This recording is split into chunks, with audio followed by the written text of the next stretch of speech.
Tonight on the Cooligans, we are talking about a sad story for Alexis's dear club, Arsenal. We try to figure out what happened to Gunnersaurus, what is going on, what are Arsenal thinking, how can the club move forward after making such a crazy decision, and we talk a little bit about the Women's Super League.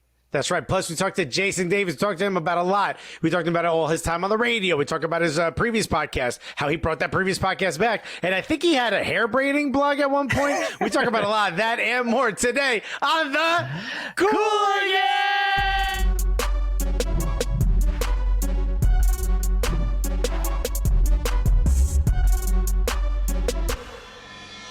Yeah, baby!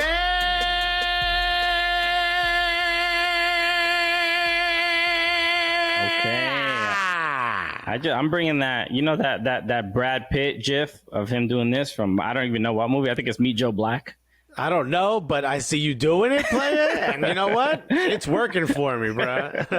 Okay, that's how you know the show is going to be exciting. Yeah, dude. Come on, huh? Let's go. Welcome to the Cooligans, everybody. Hello, my name is Christian Polanco. I'm Alexis Guerreros. You know that already. We are your favorite stand-up. Well, then why say it, right? Anyway, yeah. Even though Fubo asked us to introduce ourselves at the top of every show, we're going to say, no, they already know. They know who we are. That's why they showed up. We are your favorite stand-up comedians that host the funniest soccer show on television. And it also happens to be the gulliest, but you know that. Okay, we should stop saying it. We could use this time for something productive, but no. Soccer is fun, but you already know that. Okay, boom, show is over. Shut your TVs off. No, we're keep gully, it on. soccer fine, goodbye, have fun. No, we're excited about today's show because we're going to be joined by Jason Davis of the United States of Soccer on SiriusXM FC, and we're making him take phone calls. No, okay, with the rowdiest and angriest people, and you know what? None of them agree with his opinions. That's right. Well, and since we don't have the ability to take phone calls on the show, we just handed the angriest fans we could find his phone number, so we won't even hear what's being said on their end. Exactly. But I think it'll be fun. And if if he doesn't appreciate it, then maybe he's not really an American soccer supporter. Wow. You gotta ask that question. It was a real shame. I knew you when you cared, bro. You deal with a little bit of harassment. That's how you know you're a soccer fan. Anyway, let's start today with I think some disturbing news coming from North London. Okay. I mean, this is not what I would expect my favorite club to do. This is, this is why I'm choosing to bring this story up, because Alexis would not be able to get through it without tears, dripping down his face. In fact, if you hear whimpering in the background, that's not nutmeg, that's me. Okay. I'm just not showing it on my face. I learned as a child with no dad how to hide the emotion, but sometimes the sounds still sneak out. Exactly. Yeah. That's just, it's a strange fart, but that is, it is a whimper. Yeah. It's learned. Okay. It's a learned technique. I'm not going to lie to you. It took years. Yeah. Okay. Arsenal. You have more of a gastric emotions, Right. My inner workings have become a significant part of this show. But let's look at transfer deadlines and just the ability for Arsenal to make the signings that they did, right? You gotta rework the numbers, right? Maybe some players, you get rid of some players, right? Maybe you rework a couple contracts to see where the budget is. Not Arsenal. They got rid of a legend. Okay. They have let go of Gunnersaurus. This is insane, because we also met Gunnersaurus last summer. He's the homie. He's the homie's fan. They're the homie. I don't know if it's is it two people? I don't know. It's because I don't know. I'm not picking Gunnersaurus' gender. You know what I mean? Have no idea. Okay, so Gunnersaurus, found to be redundant. Right, that's what they say in England. Which makes it worse. Doesn't it sound worse? Is there another dinosaur that wants to support the club? Imagine we called layoffs you trash. Except redundant's like ill, son. Yeah, dude. We got to hang out with Gunnersaurus, and then he sort of hearing this news is really distressing, right? Because the It's like hearing your friends getting a divorce. Yeah, and then it's when you hear redundancy, obviously, so it's like a budgeting reasons. Obviously, there's no fans in the stadium, so you understand that like mascots probably aren't the biggest need right now. Put him on ice. Yeah. I would say of my entire life as an Arsenal fan, he is a constant. And it turns out it was the same dude inside the costume the entire time. So was he getting paid more than Mesut Ozil? Is that why they had to let him go? Why? Yeah, I think I was watching. How much could he have been paid that you couldn't put some money aside for this legend? On transfer deadline, I was watching Sky Sports, which was being broadcast on Peacock. So we get to see like the British, sports news. And one of the guys was like, "Oh, what was he making? £80,000 a week? And you needed that for Thomas Partey." I was just like, you know what? The guy's got a point. How much was this dude making that you absolutely needed that? You know what I mean? It just seems so. And I'm sure he was making quite a bit of money because he's been there for 27 years, right? So I'm sure, but you don't necessarily need to do this. You don't need to get rid of a legend, someone who's been with the club, someone who every player that I can remember ever playing for the team has something positive to say about this guy, remembers this dude. It's like you're going to get negative press. And the fact that they try to sneak it in on transfer deadline is just like, damn, it's like, I love you guys, but y'all are doing some like with the, when they laid off a bunch of the staff and now this. Yeah. Gunnersaurus, bro. Did it really? It had to go that far? Yeah. How's he gonna get another job? He's a dinosaur. He's a dinosaur, and he doesn't have a change of clothing. You know what I mean? He doesn't even have the arms to be able to take. That's why he's always wearing an Arsenal jersey. He can't even reach the hat. He can't even apply for unemployment. His arms are so small. Guy's got 3 fingers. He's mid. He's a mitt, basically. What are you gonna do? Oh man, just disappointing. Hopefully this doesn't affect Arsenal negatively. You know what I mean? In England they have like the job center where like you go and you apply and they'll find you a job, right? Yeah. I can picture a line of just a bunch of British people and then a dinosaur, just a jersey like cut off of him. I remember we saw with Joel Embiid from the Sixers. There's nutmeg. Joel Embiid from the Sixers when they like laid off a bunch of arena staff that he used his own money to pay. I've heard things like that. A lot of players are doing that. Yeah. Yo, Arsenal players couldn't pool a little bit of money for Gunnersaurus? Mesut Ozil said no to the pay cut, which is fine because he wanted to know more about where that money was going. I'm not going to sit here and tell people how to spend their money, but now's the time, Mesut. Now's the time to start spreading that love. Exactly. All right, we got more to discuss, and Jason Davis coming up after this.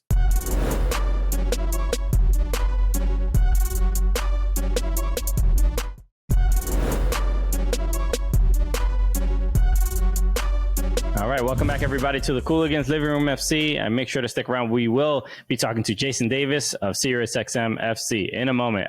First off, I wanted to talk about this. This was a great story coming out of Manchester United, not the men's team, because the men's team, there's really no good news. Horrific entry into the international break.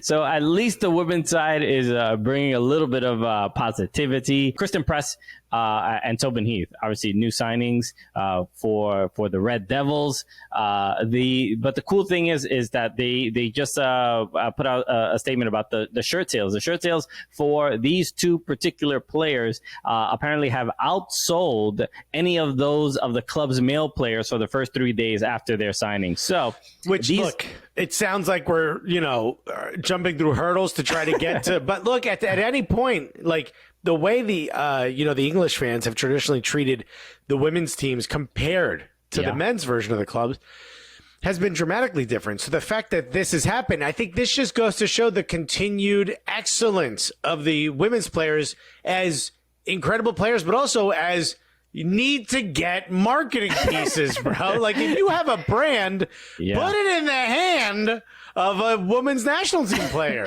What's wrong with you? This is a cool thing because we know that the level and the quality of the FA Women's Super League is probably just a little bit beneath NWSL, but the advantage that the Women's Super League has is the giant brand names of these clubs.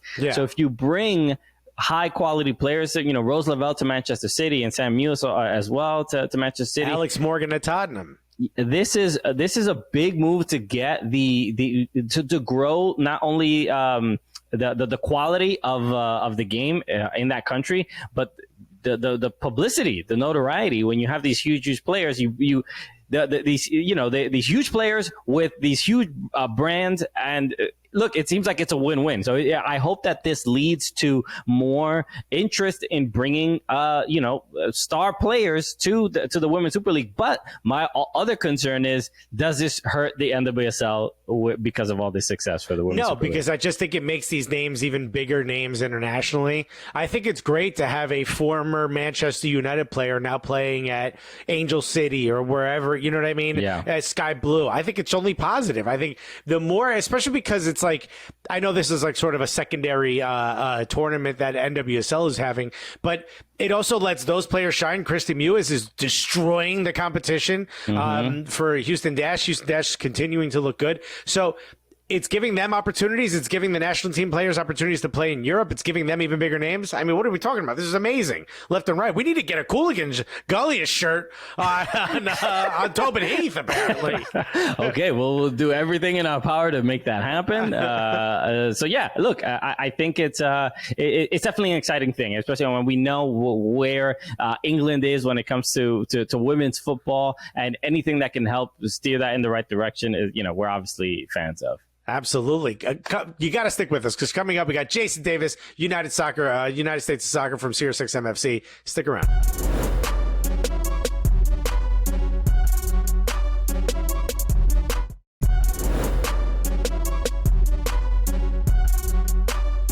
Hi, baby, and welcome back to the Cooligans Living Room FC. And I mean, this is what an esteemed guest. Huh? Yeah, long overdue. I mean, obviously a dear friend. We've had him on the podcast a whole bunch. But now we want people to see his pretty face. Yeah. That was the one rule we had. Yeah. And too bad he didn't bring that one. But let me tell you, this guy's absolutely amazing. You could hear him, I think, 8 days a week on SiriusXM FC, United States of Soccer, every single day. When you're sleeping, he's talking about soccer. When you're awake, he's talking about soccer. Ladies and gentlemen, the one, the only, put your hands together unless you're driving, for Jason Davis, everybody. Hey, guys. What's up, man? No, doing the same. I'm glad I shaved today. Like, people want to see I do radio. You can get away with a lot of stuff when you do radio. This is shaved? Close. This is shaved. He buzzed. What? Yeah. This is a little trimmed up. Okay. This is tighter than maybe it's been through parts of the pandemic. Okay. Yeah. No, I was letting it go wild, but we were still on TV. The network was like, "Could you do something about it? Could you try?" Oh, you know what? I want to start by wishing you a happy belated birthday. Yeah, Thank you. I'm just aging into that elite Italian defender territory at 41. Yeah. Perfect timing to be top of my game. And you're not PSG wants you to be goalkeeper. Did you hear? Yeah, you're not retiring for another 6-7 years. So you're you're good to go. Jason, you know what? Now that you had recently, it was your birthday. You posted a very sweet, just kind of being grateful of your time in soccer and being able to basically live your dream. I think we're both in kind of that in that place where we're like, we get to talk about soccer, and we're part of the soccer media Illuminati. You know how it feels nice to be one of you somewhere. We're the ones making. We're the ones making all the decisions. People, it's true. They don't know. Yeah, they don't even know. I'm so glad you tweet at us about TAM and stuff, because we're the ones who decide that. Well, I want to start there. Maybe like reflecting and getting to be on SiriusXM and getting to work in this industry. What does it feel like so far? Like the fact that you've made it this far and gotten to live your dream. Talk about that, but on television instead of just an Instagram post. I mean, for people who don't know, my story is that I started a blog, and then somebody said do a podcast, and I was like, okay. And I was terrible. It was atrocious. It exists on the internet. I won't tell you where to go find it, but I kept doing it. That's basically what it was. And yeah, some people said, oh, you're pretty good. And now I get to talk about soccer for 15 hours a week on the radio, and I got a podcast I'm doing on the side, and I still write in various places. So it's a hustle for sure. But yeah, I mean, to be able to do this, to be a guy who really didn't have a direction in a career in my mid-20s, to be here 10 years later or 12 years later, whatever it is, and be able to say that, I get paid to talk about soccer. It's pretty wild. I don't take it for granted. I try not to take it for granted, even if, as you guys know, like Alexi just said, tweeted us about all this stuff that's happening in soccer, like we have any control over it. People will come at you no matter what. So there's that, but it's so much fun to do this. It's kind of it's fun, especially even we make those jokes about how people get mad at you on Twitter all the time, but it's kind of great because you're one of the first people like on who didn't play professionally, and then be a part of the soccer media that also people get mad at as much as former players. Do you know what I mean? You're a GM or something. It's really quite you're just a regular dude that everybody. Yeah, that's what it is, though, right? Because I'm a regular guy, and I think everybody can see themselves doing what I do. They go, "Oh, he's not. What talent does he have? He just doesn't shut up. I can do that." We call that the comedian conundrum, which is that guy's just talking. I can talk.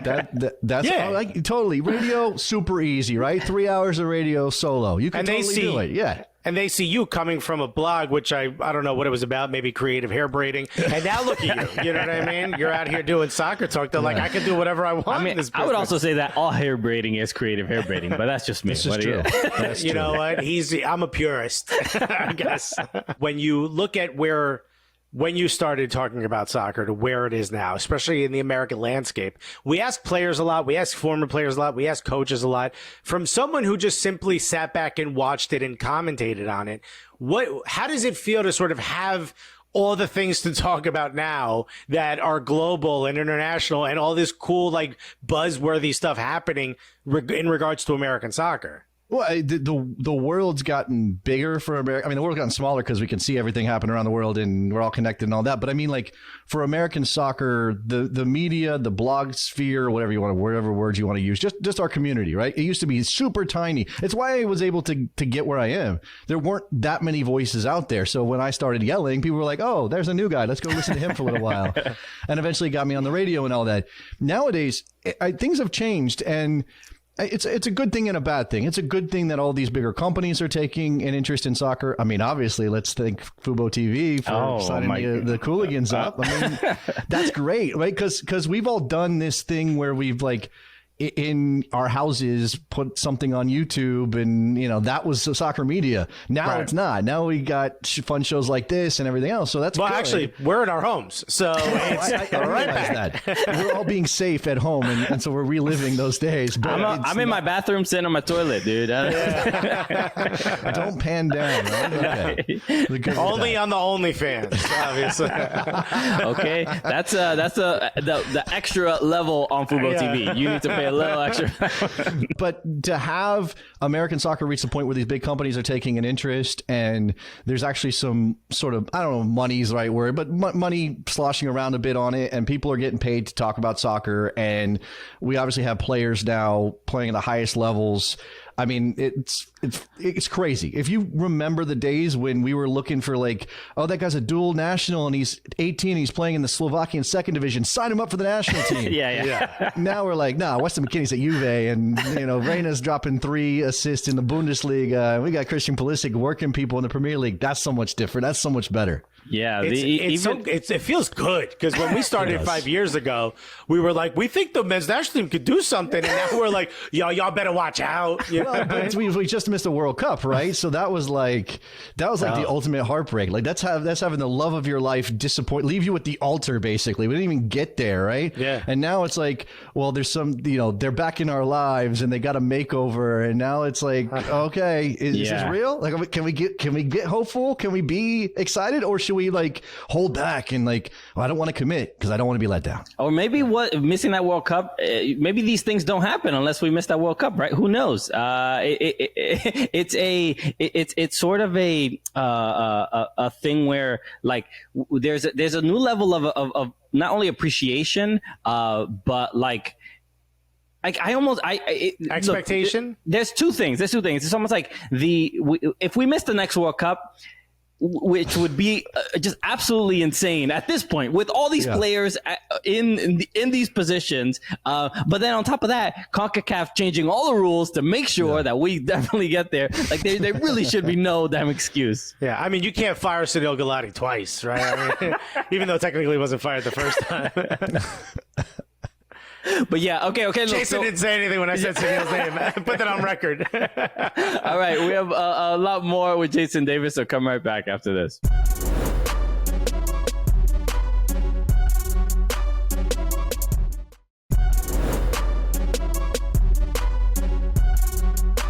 All right, welcome back to the Cooligans Living Room FC. We are here with Jason Davis of SiriusXM FC.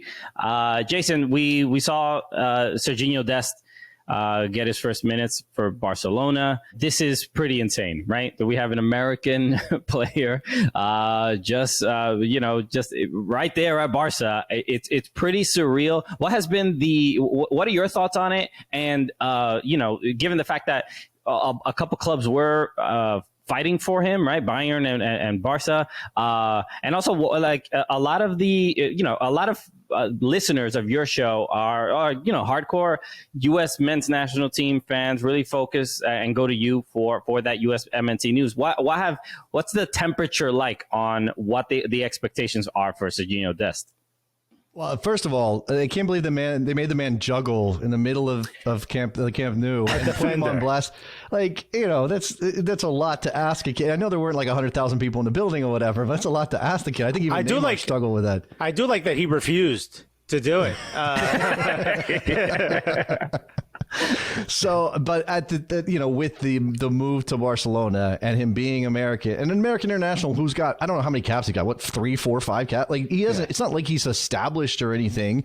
I do say that while I'm thrilled by this and it's fantastic and it definitely is a big deal to have an American player at Barcelona, he's not necessarily a reflection on American soccer's ability to make players because he comes out of the Netherlands. Like that's where he was born and raised. He's playing at Ajax. So if Conrad de la Fuente somehow becomes a Barcelona starter, that's going to say a lot more about American soccer's ability to make players coming out of Miami. But I do think it's a big deal. And obviously to have a player playing at that level who's a fullback, because we've been fullback starved for the U.S. men's national team for most of our history, especially left back. I know he's not naturally a left back, but there's a possibility he could play there, and you have some right back options. So I think that's incredible.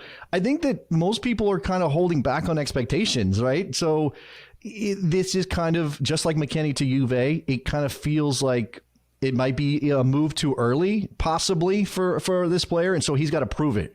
Yeah. And while there's an opening at Barcelona because they've had so much turnover and they got a new coach who does love him, it's kind of like, well, I don't want to get my hopes up on Serginho Dest being a starter at Barcelona because Barcelona is going through a transitional period and he's only 19. And again, American soccer fans have this thing like we can't fully believe and be hopeful because we've been let down before.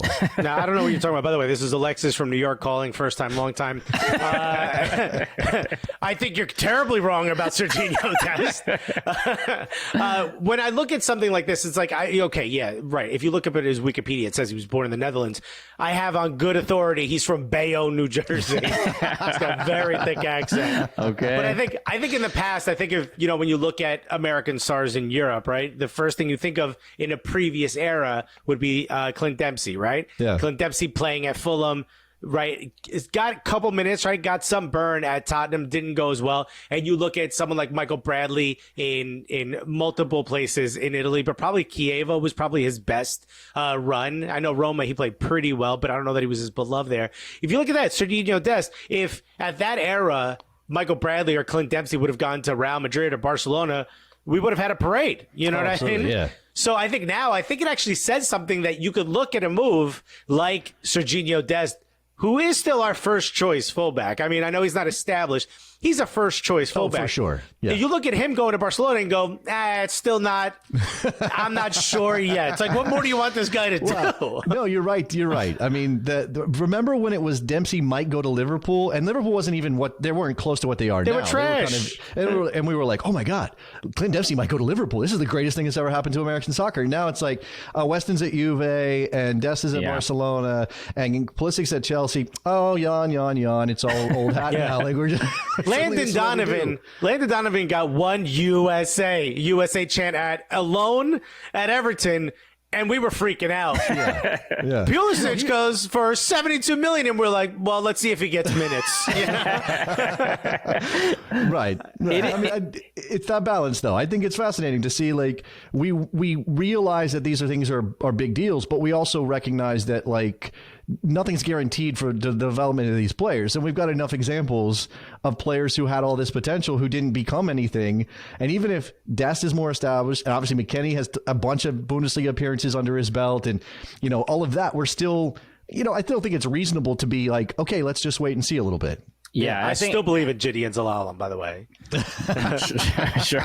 Yeah, hopefully he can be on the bench at NYCFC at some point. Like we're trying to get him some minutes. One step at a time. We were all excited for Gideon Zalalem, who's now on the bench at NYCFC. Meanwhile, Giovanni Reina is getting compared to Zinedine Zidane, and I'm like, can I be not about? What should I think about? How should I feel? Yeah, the other thing that it's starting to feel a little bit like this, not a conspiracy or like. But the value of the American player that can play in Europe and is like, not to dismiss or take anything away from any like Christian Pulisic or whatever, but like there is something that says, I think with the way a lot of these clubs are struggling financially, like let's bring an American player that can play, get some heat, get those American viewers. Like it feels like a part of a business plan more than just a coaching strategy to bring in certain players. It's a demographic signing.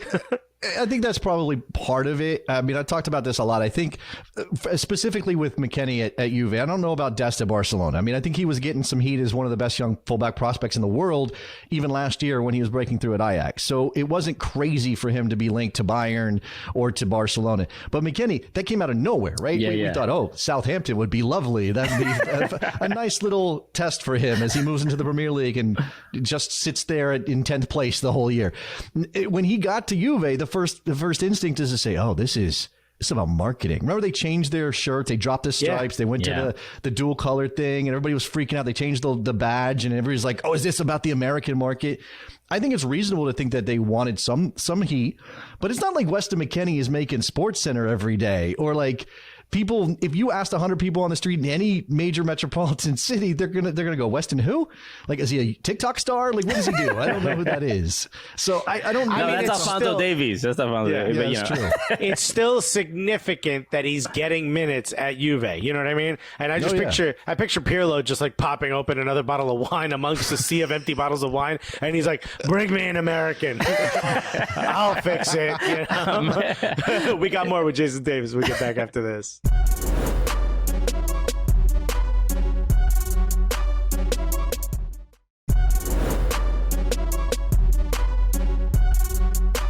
We're back on the Cooligans Living Room FC, and obviously we're with Jason Davis, star of United States of Soccer.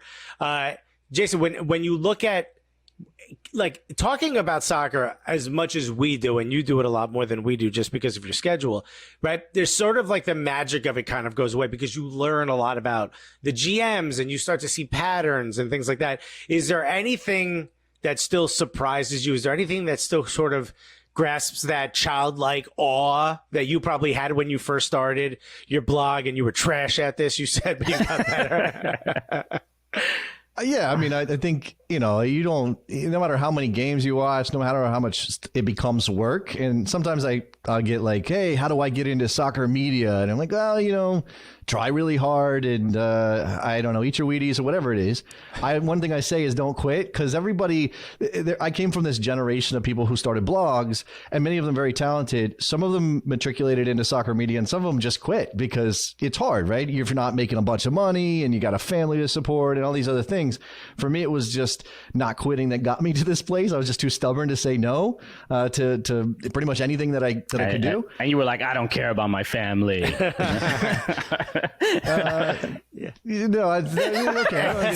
I'm teasing you. You have a very lovely family. I have a lovely family now. Yes. Back when I started, things were maybe a little different in my personal life. I don't want to get into it. It's a whole thing. It's all good. We only have so many segments. But like I said, what I tell people is it becomes work. Like if you want to make sports your job, that's great. It's fun. It can be really cool. Like, you get to see some amazing things. I mean, the little bit of travel that I get to do in a given year, and obviously not in 2020, it's amazing to be on the field in Atlanta with 90 or 75,000 people, whatever it is, cheering for Atlanta United. That's not something I ever thought I would see in soccer or be broadcasting, on a radio station. So that's amazing. But it is work.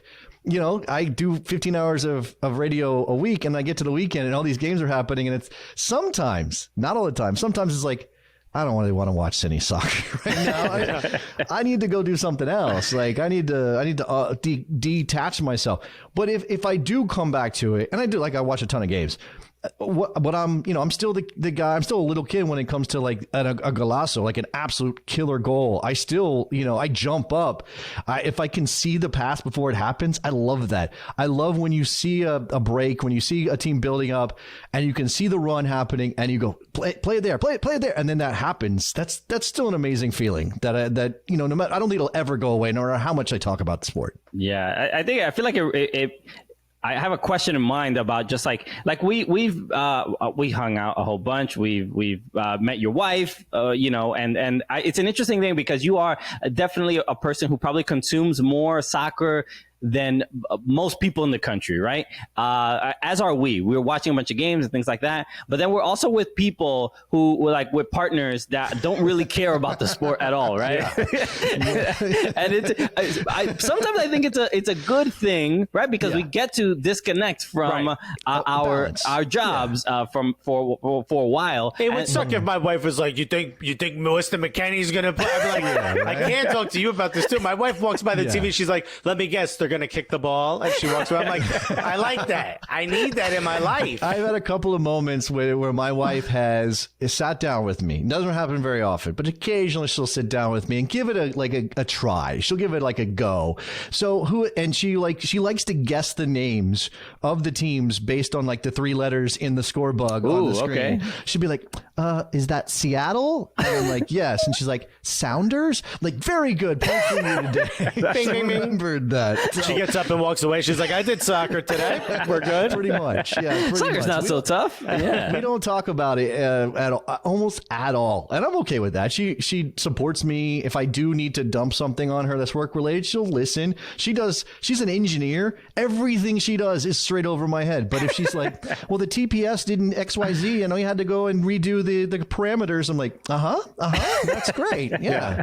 That's like when I talk to my wife, I'm like, I messed this joke up. I had this riff, but Christian asked a good question, so I couldn't get back to it. Blah, blah, blah. And she's like, yeah, I saved 3 people's lives today. I'm like, okay, I wasn't done with what I was talking about. But I guess. Yes, but let us make this about you, dear. Yeah. Your Wow. problems are bigger than my problems. Wow, everyone, we have a hero. Having that peace of mind is kind of nice. I did want to talk because the last time we saw you was in I believe, was it DC? Baltimore. Oh, Baltimore. But before that, so we did a live show at Audi Field, and Ben Olsen was there, and there were DC United players. But we should talk a little bit about DC United, given that you are in such close proximity. What is going on exactly with DC United? I know Ben Olsen been there a long time. Arguing with the coach from Atlanta United, having the issue with Russell Canals not having a play, subbing him in when he's not on the team sheet. What is your response to what is happening at DC? I think this is a club that, obviously they had a really good period to start their life in Major League Soccer. And, I think that obviously the league passed them by. And it was partly their fault in terms of the on-the-field product, but partly not, because they were stuck at RFK Stadium, and getting that stadium built, getting Audi Field built in D.C. is like a minor miracle. Like, I know NYCFC is probably the toughest nut to crack when it comes to stadiums in Major League Soccer, but D.C. wasn't that far behind, to be honest with you. It took a long, long time. So when they finally got there, I just don't think that they've responded that well to what MLS has turned into. While they were in a holding pattern, basically going, well, we can't spend any money. They're raccoons we have to kill at RFK. And the budget is all messed up. And now they have a general manager who's been there for the duration, and they've got a coach who's a club legend. And I think it's always dangerous. This is why it's interesting at Chelsea and interesting at Juventus. When you hire a club legend, and why Zinedine Zidane at Real Madrid being successful, I think, is a minor miracle too. You are sort of putting yourself into a position where you're going to have to fire somebody everybody loved as a player, and he doesn't get the job done. And is he going to come back? Like, he's going to come back for the alumni events when you fired his ass in 2020? Like, I think that's really, really hard, and I think that's the position they put themselves in. And obviously, they've spent some money, but they definitely haven't spent wisely. And it's kind of just like a little bit here or there. And I just think the league has passed them by. They need a change at the head coaching position. I don't think the excuses work for Ben Olsen anymore. And he's getting extra grumpy. Like, he's always been grumpy. Now he's extra grumpy, which I think is a bad sign about how that locker room has turned. Don't you think his legend is a little bit so beyond what the modern fan remembers that it's fine if he gets fired? It's not going to be great. That's one way to look at it. The other way to look at it is that nobody remembers the generation of fans they have now don't remember that period. So maybe you're allowed to just fire him because he's not a club legend in a lot of people's minds, or they don't remember that far back. But the other part of it is that because this is all they know, you've set the club up with this image of just being trash most of the time, and I give him credit for sticking it out when it was really bad. And I know that's his loyalty to the club. And maybe that's why they want to reward him, because he went through some terrible periods that really weren't necessarily his fault. They were also about the club not spending money and not really putting into it. But when your only real decent period in the last 10 years is when Wayne Rooney came for a couple months and vacationed, that's not good. That's not a good look. Yeah, and I'm not wishing he gets fired, but I just want to see Ben Olsen happy. That's what I'm saying. He's a painter. He should go home and paint. I think that's the thing he does. So. Okay, Maybe. All right, more to discuss with Jason Davis right after this.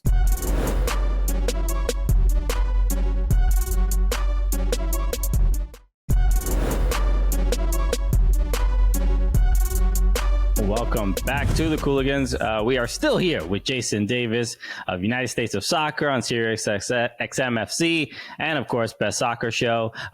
Jason, I wanted to talk about something a little bit more serious because you recently had Landon Donovan on your show after the issue with the racist incident against LA Galaxy 2, obviously of Landon, coach of San Diego Loyal. And this has been a sad and kind of and also inspiring time, I think, in global soccer. There's a professional team that after an incident with racism and homophobia directed towards Colin Martin, the midfielder for San Diego Loyal, they are forfeiting matches. They are not accepting.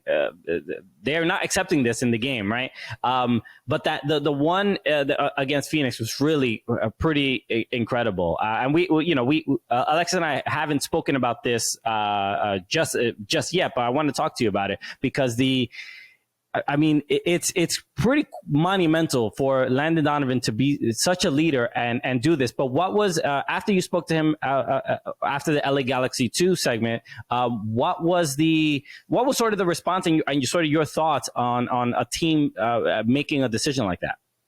I think that the first thing that comes up is like, wow, that's pretty serious that you're choosing to leave points on the table, especially considering, I mean, if this was a team that was like in last place or had no hope of making the playoffs or had no chance of competing for a championship, you could look at it with a cynical eye and go, whatever, it's not going to matter anyway. Nice for them to do that. But in this case, San Diego was right there. They were actually fighting with LA Galaxy 2 for a playoff spot in the way that the USL Championship is doing their COVID-19 impacted season. So it meant something after that LA game for them to say, we don't want the point. And when I talked to Landon, obviously that's before what happened against Phoenix, he said, if I had known exactly what went down in that game with the racial abuse that happened in that match, we would have walked off the field right then. I wanted to do that, to send that message, and we just didn't handle it right. We felt some regret over how they handled the LA Galaxy 2 situation. So when the thing happened with Colin Martin against Phoenix, I don't think there was any real question. I mean, they did give Phoenix an opportunity to sort of make it right with the idea of pulling off the player who was accused, who used the homophobic slur towards Colin Martin. They didn't want to do that. We've had a lot of analysis and talk about how Phoenix handled it. Certainly their head coach didn't do a great job on the field. He kind of tried to minimize it. Now he's stepped away from the team, but they're saying it's not related to this, or it's not related to the investigation, which I find to be unbelievable. But I mean, this is definitely, it's a first, but it seems like the right thing to do. And I think it's hard for us before anything like this happens to go, well, if a team suffers this, they should definitely walk off the field. And we've seen it in Italy, right? The Mario Balotelli gets racially abused. His teammates refuse to support him. This is Landon Donovan as a leader, and every single one of those players for San Diego Loyal saying, no, we're not going to go out like that. We're not going to let our teammate be treated this way, and we're not going to stand for this in the game, and we're going to walk away to send a message. And if we miss the playoffs, okay, we missed the playoffs, but this is more important. Yeah. That like when you look at a situation where the coach of Phoenix Rising, I can't remember his name, is saying, well, who cares? Come on, let it go. Like that kind of attitude, I don't think makes a change, or at least gets the conversation going like what we're having. And when you look at sort of some of the protesting for, different flags and different things in the league and MLS at that level the previous year, and sort of the stances that MLS has sort of switched up and taken this is the opportunity for, typically the fans are the ones to sort of make a claim and say, no, boom, this is what we want. This is the change we need. I don't think I've ever recalled a time where I've seen a manager say, I'm not allowing this, and sort of take a stance of saying, we're gone, keep the points, who cares? We'll figure it out on our own. And I think it sends a strong message across the board, and hopefully it's something that the league itself says, all right, this isn't allowed. And it shouldn't have to be that teams are leaving points on the table. It shouldn't have to get to that point. I mean, my question for Jason is, do you think that all the leadership that Landon is showing will allow people to forgive him for doing those my other team is Mexico ads? Is that a possibility? Do you think can they let it go now? I think San Diego has an interesting relationship, with Tijuana right there across the border, so they may be willing to let it go. Maybe that's why he's in San Diego. Just knows, like, these people are going to be more accommodating for my pro-Mexico stances in the past. Or is Landon Donovan on his way to be the men's national team coach for Mexico? Oh, which one? Well, what I think is interesting is that, this is a first-year team. This is an expansion team in the USL Championship. So they don't have a track record. They don't have a history. Landon doesn't have one. This is his first job as a head coach. So for him to take this stand now, and what I think it says is that Landon doesn't value like ambition over doing the right thing. And the club clearly backs him up. I mean, that's sort of the big deal. He's a part owner. I know that's part of it too. Like and he's Landon Donovan, right? He has extra pull. But it'd be very easy for him to be like, okay, we're going to make a statement after the game and we're going to condemn this, and we don't want Colin Martin to have to suffer this, or our other players to have to go through this with the racial abuse as well. But also, we want to make the playoffs, and I want my resume to look good, and maybe one day I want to be a coach at MLS or whatever. He's not letting those things drive him, which says a lot about Landon Donovan. And I know there are some soccer people and soccer fans and sports people who would say, well, what the hell? This is about winning. If you're not valuing winning over everything else, then what the hell are you doing here? It's going to be interesting to see how the Loyal identity kind of evolves, because if they're a team that's willing to make these stands, that means winning's not everything. And sometimes, while maybe in soccer it's a little bit more appealing to the fan, sometimes in sports, people will just drift away if you're not all about winning, if you're not showing that commitment, if you're not always talking about, well, we want to win every single trophy on offer, then they might not come with you. And if the player itself said the slur was actually in patois, it was a Jamaican slur. So when some of these players get brought in, they need to be told, like, yo, fam, we know. We know what these things mean. It reminded me of the Luis Suarez situation when he was at Liverpool, right? Because he used a word that you guys know in Spanish that maybe doesn't have the same connotation as the close word in English, right? And I'm not letting Luis Suarez off the hook. He's got to know better in that situation. And the same thing goes with Junior Flemings of Phoenix Rising. You got to know better. And his denial afterwards, I think that part really bothered me. It's like look, man, if you made a mistake and you culturally use something that you shouldn't have, just own up to it. Say, look, I used something. I let this come out of me because I was in the heat of the moment and I made a mistake. And then again, deal with that rather than sort of, well, I didn't do it. I don't know what you're talking about. When there are 20 people who were witnesses to it, it's wild. Yeah. I mean, look, I grew up in Brooklyn, New York. I've been called that from time to time. There's no real context where I'm like, I just sort of, you sort of just like, you realize that you're getting bullied at that moment. It's nothing, it's really nothing else. So I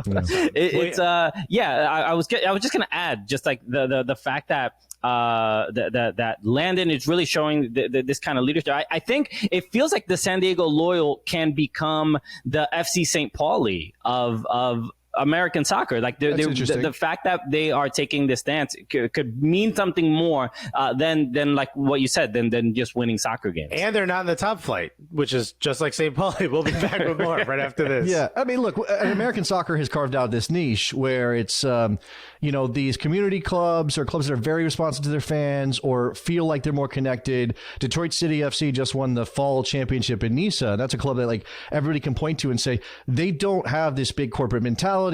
It's not about profits or revenue over everything. They're not trying to squeeze. They're not calling their fans customers, right? They're not treating them like customers. This isn't just transactional. This is a spirit thing. And that's what sports is supposed to be. And I said a lot when we were going through the Save the Crew thing that what bothered me most, because you can make the argument, oh, that's Anthony Precourt's team. He can do whatever he wants with it. He owns the team like it's his Prius. He can take it with him when he moves across the country.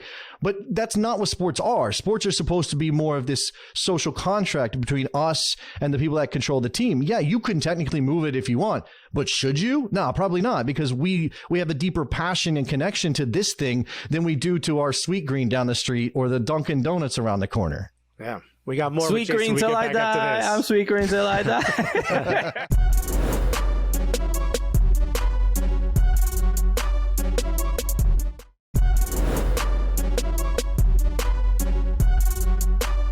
All right, another fun, the Cooligans in the books. Thank you, Jason Davis, for joining us.